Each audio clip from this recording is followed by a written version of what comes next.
کہ سیدنا علی نے جب پوچھا گواہی دو گے اس حدیث کی غدیر خم کی، تو 30 صحابہ وہاں پر کھڑے ہوئے، اور باقی پوری حدیث وہی ہے سنن نسائی الکبریٰ والی کہ اے اللہ اس سے محبت رکھ جو علی سے محبت رکھے، اس سے دشمنی رکھ جو علی سے دشمنی رکھے۔ تو ہمیں تو بڑا فخر ہے، ہم تو علی سے نہ صرف محبت رکھتے ہیں، علی کے دشمنوں کو للکار رہے ہیں، الحمدللہ۔ تو اللہ تعالیٰ اسی عمل کے سبب، اس عمل کا وسیلہ اللہ کے حضور پیش کرتے ہیں کہ اللہ تعالیٰ ہمیں محبوب رکھے، آمین۔ بھائی یہ غدیر خم پہ آپ صلی اللہ علیہ وسلم نے خطبہ کیوں دیا؟ اس کی میں نے حکمت کئی لیکچرز میں بیان کی، یہاں پہ بھی بیان کر دوں۔ یہ آپ خطبہ حجۃ الوداع پہ بھی دے سکتے تھے، وہ روایتیں ضعیف ہیں۔ غدیر خم اس موقع پر پہنچ کر سب لوگ عرب کے جا چکے تھے سوائے اہل شام کے اور اہل مدینہ کے، اور اہل شام صفین میں سیدنا علی کے خلاف کھڑے ہوئے، اور اہل مدینہ میں جو کچھ لوگ تھے انہوں نے اہل مدینہ کے ساتھ زیادتی کی، کچھ ان کے ساتھ زیادتیاں ہوئی۔ اہل مدینہ اور اہل شام کو اصل میں ڈرایا گیا، کیونکہ واقعہ ہرہ میں اہل مدینہ کے ساتھ ظلم کیا یزید نے، اور صفین میں جو ہے وہ حضرت معاویہ جو فوج لے کے آئے وہ شامیوں کی تھی۔ اس لیے نبی صلی اللہ علیہ وسلم نے حضرت علی کے بارے میں یہ کرٹیکل حدیث وہاں پر بیان کی تاکہ شامیوں کو اور اہل مدینہ کو ڈر سنا دیا جائے۔ یہ اس کی ٹیکنیکل ریزن تھی، یہ کوئی خلافت والا معاملہ نہیں تھا۔ وہ تو بخاری اور مسلم کی متفق علیہ حدیث ہے، صحیح بخاری میں 4460 نمبر حدیث ہے۔ سیدنا طلحہ نے جب پوچھا عبداللہ ابن ابی اوفا سے کہ بتائیے کیا نبی صلی اللہ علیہ وسلم نے اپنا وصی کسی کو بنایا؟ انہوں نے کہا کسی کو نہیں بنایا، آپ نے ہمیں قرآن پر چلے رہنے کی وصیت کی تھی۔ یہ جو وصی رسول والا ایشو ہے یہ اجماع صحابہ ہے، میں نے پورا لیکچر ریکارڈ کروا دیا ہے، مسئلہ نمبر 55B، وصی رسول کون ہے اور حدیث قرطاس کا تحقیقی جائزہ۔ وصی رسول نہ سیدنا ابو بکر ہے نہ سیدنا علی ہے، بلکہ قرآن حکیم ہے۔ سیدنا ابو بکر کی جو خلافت اسٹیبلش ہوئی وہ اجماع صحابہ تھا رضی اللہ عنہم اجمعین وعلیہم السلام۔ یہ سارے طریق میں جتنے بیان کر رہا ہوں نا یہ آپ کو مل جائیں گے سلسلہ احادیث صحیحہ میں 1750 نمبر شیخ البانی کے اور 2223 میں۔ سیکنڈ لاسٹ ترک 7واں المستدرک للحاکم میں انٹرنیشنل نمبر کے مطابق 4711 زید ابن ارقم سے۔ یہ بڑے خطرناک الفاظ ہیں۔ زید ابن ارقم، ڈر جاؤ زید ابن ارقم کرو، جڑی روایتیں انہوں نے بیان کی تھی انہیں۔ زید ابن ارقم کہتے ہیں کہ نبی صلی اللہ علیہ وسلم نے فرمایا تھا غدیر خم پر کہ میں اپنے بعد 2 بھاری چیزیں چھوڑ کر جا رہا ہوں، قرآن اور اہل بیت، یہ قیامت تک اکٹھے رہیں گے یہاں تک کہ حوض کوثر پہ آ کے مجھ سے ملاقات کریں گے، قرآن اور اہل بیت۔ یہ حوض کوثر پہ ملاقات کر کے کیا لینا ہے انہوں نے؟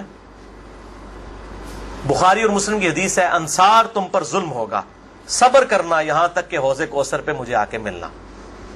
بخاری مسلم میں حدیث ہے انصار کی محبت ایمان کی علامت ہے۔ انصار پہ ہی تو ظلم کیا گیا، واقعہ ہرہ کیوں ہوا تھا؟ قتل حسین کے بعد انصار کی اولاد نے بیعت یزید کی توڑ دی تھی، اسی کی وجہ سے اس کو غصہ آیا، کہا انصار صبر کرنا یہاں تک کہ مجھے حوض کوثر پہ کیا مٹھائی کھلائی جائے گی؟ نہیں، بخاری اور مسلم کی متفق علیہ حدیث ہے میرے حوض کوثر پہ کچھ لوگ آئیں گے اور میں کہوں گا اصحابی اصحابی، یہ تو میرے صحابہ ہیں۔ ایک روایت میں اسیحابی اسیحابی، تو میرے ساتھی ہیں، میرے صحابی ہیں۔ یہ کیا کرتے ہیں جس طریق میں آتا ہے نا امتی امتی، وہ نکال کے تو بریلوی دیوبندیوں کے اوپر لگانا شروع کر دیتے ہیں۔ اصحابی اصحابی لکھے نا مکتبۃ شاملہ میں، بخاری مسلم میں کھل جائیں گے۔ تو آپ صلی اللہ علیہ وسلم فرماتے ہیں کہ میں جب ان کو حوض کوثر سے پلانے لگوں گا میرے ان کے درمیان ایک دیوار کھڑی کر دی جائے گی، اور مجھے کہا جائے گا اللہ کے نبی آپ کو نہیں پتا آپ کی وفات کے بعد یہ لوگ دین سے الٹے قدم پھر گئے تھے، انہوں نے دین میں بدعتیں جاری کر فرماتے ہیں میں کہوں گا سحقن سحقن لمن غیر بعدی سحقن سحقن لمن بدل بعدی، ان پر پھٹکار ہو جنہوں نے میری وفات کے بعد میرا دین بدل دیا، جنہوں نے میری وفات کے بعد میرے دین میں تغیر کر دیا۔ اب یہ ایک اور پنڈورا باکس ہے، اس کو بھی میں یہاں پر کلوز کرتا ہوں۔ جسے شوق ہو میری زندگی کا اہم ترین لیکچر مسئلہ نمبر 96 عظمت صحابہ رد المنافقین اور سنی شیعہ کے اختلاف کا تحقیقی جائزہ اہل سنت پاک .com پر جو ہے وہ دیکھ لیں۔ ہر ایک چیز میں سے ایک جن برآمد ہوتا ہے۔ 8واں طریق اس سے ریلیٹڈ ہے، غدیر خم کا تو نہیں لیکن ریلیٹڈ ہے، اس لیے میں نے اس کو بیان کرنا ضروری سمجھا۔ المستدرک للحاکم میں انٹرنیشنل نمبر کے مطابق 4628 اس جتنی میں حدیثیں بیان کر رہا ہوں شیخ البانی، شیخ زبیر لزئی، امام ذہبی، امام حاکم رحمہم اللہ اجمعین تمام نے ان کی تصحیح کی ہوئی ہے۔ میں کو کار بیک نہیں، عالم ضعیف حدیثیں بیان کر رہا نا جو کفایت اللہ سنابلی کرتا ہے، تے پائی جی تے 10 گھنٹے نہ مکن حدیثاں، میں صرف صحیح حدیثیں بیان کر رہا ہوں جن کے اوپر اتفاق ہے سب کا۔ یہ حدیث بھی بڑی اہم حدیث ہے۔ ابو ذر غفاری کا غلام تھا ایک ابو ثابت، وہ کہتے ہیں میں جنگ جمل کے بعد حضرت ام سلمہ ہماری جو ماں ہے جو آخر میں فوت ہوئی واقعہ کربلا کے بعد بھی، ام سلمہ ام المؤمنین رضی اللہ تعالی عنہا و علیہ السلام، کہتے ہیں میں ان کو ملنے گیا، اماں نے پوچھا، اماں ام سلمہ ہوتے اگر میں لیکچر دیا نا بنو امیہ کے خلاف جتنی حدیثیں ہیں نا، جتنی حدیثیں ممبروں پہ لعنت کرنے والے کے خلاف، سیدنا علی کو گالیاں دینے والوں کے پر عتاب، سب کی سب ام سلمہ سے ہیں۔ ام سلمہ پہ اگر ایک میں پورا لیکچر دے سکتا ہوں کہ انہوں نے جو بنو امیہ کے خلاف حدیثیں روایت کی ہیں، ام سلمہ نے، نبی صلی اللہ علیہ وسلم کی بیوی، ایک بریلوی دیوبندی اہل حدیث شیعہ نہیں تھی بھائی، نبی صلی اللہ علیہ وسلم کی بیوی تھی۔ یہاں پر بھی ام سلمہ کو وہ تابعی کہتا ہے میں تو جمل سے آیا ہوں، تو انہوں نے پوچھا کہ بتائیے جنگ جمل میں کیا حال ہوا؟ ان کا اماں میں جنگ جمل میں جو ہے وہ سیدنا علی کا ساتھی تھا۔ اچھا، کہتے ہیں لیکن صبح کے وقت جب میں نے اپنے مخالف لشکر میں سیدہ عائشہ کو دیکھا تو میرا دل ڈولنے لگ پڑا کہ یہ ٹھیک ہے یا وہ، حالانکہ وہ تو کتنی حدیثیں ہیں کہ میری ایک بیوی پہ ہوب کے کتے بھونکیں گے، حدیث ہوب پہ پورا باب شیخ البانی نے باندھ دیا، میں نے 72 حدیثوں میں نقل کیا، سیدہ عائشہ پہ کتے بھونکے، اس کے بعد پوری زندگی روتی تھی، وہ تو ابن زبیر ان کو آگے لے گئے، اس کے بعد سیدنا علی نے ان کو معاف بھی کیا، اور ایک الگ سے ایک ٹاپک ہے، مسئلہ 101 میرا دیکھ لیں۔ بہرحال سیدہ عائشہ رضی اللہ تعالیٰ عنہ کو دیکھا دل ڈگمگا گیا، کہتے ہیں پھر میں نے جب ظہر کی نماز پڑھی تو اللہ نے میرے دل کو مضبوط کر دیا کہ نہیں علی حق پر ہے، تو ہم نے جنگ کی، اور ظاہر ہے وہ تو کلین سویپ ہوا، سیدنا علی جنگ جیت گئے۔ تو ام سلمہ نے پتہ کیا کہا؟ انہوں نے یہ نہیں کہا کہ یہ مشاجرات صحابہ مجھ سے کیوں ڈسکس کر رہے ہو، دو ہی ٹھیک نے، انہوں نے کہا ابو ثابت تو نے بڑا ہی اچھا کام کیا، میں حضور کی بیوی ہوں، میں نے خود نبی صلی اللہ علیہ وسلم سے یہ بات سنی تھی کہ قرآن اور علی یہ قیامت تک ساتھ رہیں گے یہاں تک کہ یہ مجھے حوض کوثر پہ آ کر ملے۔ اس سے مراد نہیں کہ حضرت علی زندہ رہیں گے، مراد یہ ہے کہ علی کا جو سٹانس ہے اور قرآن یہ ساتھ ہے، دونوں علی اور قرآن ساتھ رہیں گے یہاں تک کہ حوض کوثر پہ آ کے مجھے ملے۔ اوتھے نازمیاں دی لگے گی پھینٹی، حوض کوثر تے تب ملن گے تو پھر یہی کچھ ہوئے گا نا، سحقن سحقن لبن غیر بعدی، وہاں پہ یہ ہوگا۔ اچھا، تو یہ الحمدللہ سارے طریق مکمل ہوئے۔ آخر میں 3 حدیثیں بیان کر کے اس کو کنکلوڈ کرتا ہوں۔ المستدرک الحاکم میں صحیح سند کے ساتھ 4717 نمبر حدیث ہے، ایک طریق شیخ البانی شیخ زبیر علی زئی دونوں نے صحیح کہا، امام حاکم امام ذابی نے موافقت کی کہ آپ صلی اللہ علیہ وسلم نے فرمایا اللہ کی قسم ہم اہل بیت کے ساتھ جو بغض رکھے گا اللہ تعالیٰ اسے ضرور دوزخ میں داخل کرے گا۔ کہتے نہیں یزید کا معاملہ اللہ پہ چھوڑیں، امام ذہبی نے لکھا ہے کہ سب سے بڑا ناسبی یزید تھا، اللہ پہ چھوڑیں، بغض نہیں تھا، جو ممبروں پر لعنت کرواتے تھے بغض نہیں تھا، یہ پتہ نہیں کیڑی ایکویشن ہے، تو جھوٹا دفاع کرتے ہیں بنو امیہ کا۔ اور اسی کا طریق ہے 4712 نمبر اور سلسلہ حدیث صحیحہ میں 2488 شیخ البانی لے کر آئے ہیں، یہ بہت خطرناک ہے۔ آپ صلی اللہ علیہ وسلم فرمایا اگر کوئی شخص پوری زندگی حجر اسود اور مقام ابراہیم کے درمیان نمازیں پڑھتا رہے اور روزانہ روزہ رکھے اور اس حال میں مرے کہ اس کے دل میں بغض اہل بیت ہے، اللہ کی قسم ضرور دوزخ میں ڈال دیا جائے گا۔ وہ تہاڈیاں روائی دانا کس کام دیا نے بھائی، تہاڈیاں پگڑیاں کس کام دیا نے؟ اگر بغض اہل بیت ہے، باڑ میں گیا سعودیہ کا پیسہ، باڑ میں گیا ایران کا پیسہ، اپنی آخرت کی فکر کرو کہ نا خوش کر دے پو تسی اللہ دے بندے ہو، ایا کرو۔ دوسری حدیث امیر المؤمنین سیدنا ابو بکر الصدیق رضی اللہ تعالی عنہ علیہ السلام کا قول صحیح بخاری میں حضرت حسین والے چیپٹر میں ہے، نبی صلی اللہ علیہ وسلم کی بیویوں والے چیپٹر میں نہیں ہے۔ امام بخاری نو پتا سی کہ اہل بیت کون ہے، اسپیشل اہل بیت کون ہے اور یوزول اہل بیت کون ہے۔ امام بخاری حضرت حسین والے چیپٹر میں اس کو لے کے ہیں 3751 سیدنا ابو بکر صدیق رضی اللہ تعالیٰ عنہ علیہ السلام کہتے ہیں کہ محمد صلی اللہ علیہ وسلم کی محبت کو اہل بیت کی محبت میں تلاش کرو۔ یہ ابو بکر صدیق کا فتویٰ ہے، رفع دین میں تلاش نہ کرو، محمد صلی اللہ علیہ وسلم کی محبت کو اہل بیت کی محبت میں تلاش کرو، اور اہل بیت کو حضرت حسین والے چیپٹر میں لے کے آئے 3751. اور آخری حدیث صحیح مسلم میں وہ ریپیٹ کر لیں 240 نمبر کتاب الایمان میں. سیدنا علی کہتے ہیں اس اللہ کی قسم کہ جس نے دانے کو پھاڑ کر اس میں سے اناج اگایا اور ہر مخلوق کو پیدا کیا، نبی امی نے مجھ سے عہد لیا تھا کہ اے علی تجھ سے صرف مومن ہی محبت کرے گا اور تجھ سے بغض صرف منافق ہی رکھے گا. اب محبت علی کا یہ مطلب نہیں ہے کہ غلوف کرے یا مشکل کشا ماننا شروع کر دے. مراد یہ کہ جو ان کے صحیح جتنے بھی فضائل آئے ہیں ان کو مانا جائے الحمدللہ، اور ان کے دشمنوں سے دشمنی رکھی جائے. یہ بھائیو اب آج کی گفتگو کنکلوڈ ہوئی. میں آخر میں پھر وہی کہوں گا کہ یہ میرا جو ریسرچ پیپر ہے 5B واقعہ کربلا کا حقیقی پس منظر 72 صحیح الاسناد حدیث کی روشنی میں، اسے ضرور پڑھیں. اہل سنت پاک.com سے research paper number 5B download کریں. میں اپنی گفتگو کا اختتام کروں گا امام محمد بن ادریس الشافعی المتوفى 204 ہجری کے اس مشہور شہر پر جو ان کے دیوان الشافعی میں چھپا ہوا ہے. کسی مولوی کی سند کی ضرورت نہیں، ان کی اپنی کتاب ہے دیوان الشافعی. اور تمام محدثین چاہے ابن تیمیہ ہوں، امام ذہبی ہوں، ابن کثیر ہوں، سب نے اپنی کتابوں میں اس شعر کو نقل کیا ہے. چونکہ میرے پہ بھی فتویٰ لگنا ہے تو میں بتاؤں کہ میں کوئی اکیلا نہیں ہوں. ہمارے بزرگوں پہ ان کے بزرگوں نے فتوے لگائے ہیں. امام شافعی سے بڑا کوئی اہل سنت کا امام نہیں ہے. احمد بن حنبل ان کا شاگرد ہے، اور احمد بن حنبل صرف حدیث میں ایکسپرٹ ہے. امام شافعی وہ ہیں جو حدیث میں ایکسپرٹ، فقہ میں ایکسپرٹ، منطق میں ایکسپرٹ. ان سے بڑا کوئی امام نہیں اہل سنت کا. اور امام بخاری ان کے پوتا شاگرد، امام ترمذی ان کے پڑپوتا شاگرد، اور خود امام مالک رحمہ اللہ علیہ السلام کے شاگرد ہیں. دیوان الشافعی میں ان کا شعر ہے ان کان رفضا حب آل محمد صلی اللہ علیہ وآلہ وسلم.